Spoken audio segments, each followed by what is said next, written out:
manakony lavitrany fahoram-pavaratro no amoto izany tany imasoko kosa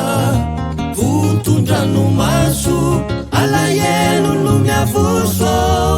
vokatry ny akaso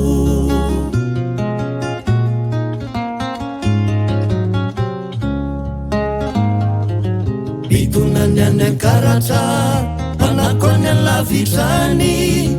fahoram-pavaratro no amoto izany tany imasoko kosa votondranomaso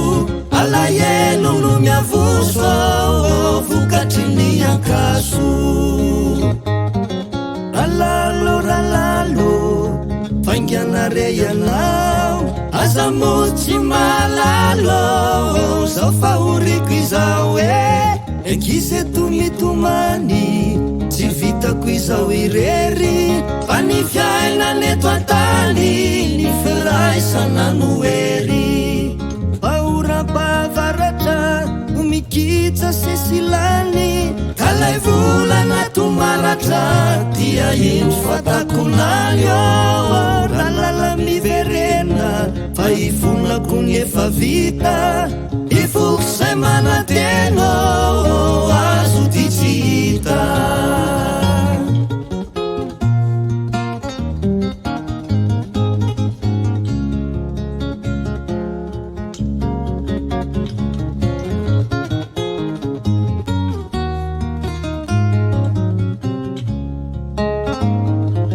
midonany any akaratra manakony lavitrany fahoram-pavaratro no amoto izany tany imasoko kosa votondranomaso alahelo no miavoso vokatry ny akaso ralalo enony fitarainana fa malasa talo liatypiainane ralalo mafiny fiafina aza misalasalo mbotia reritina fahoram-pavaratra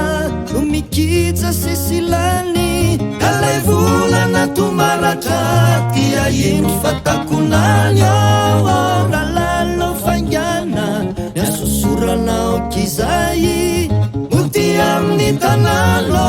mba hiaraka indray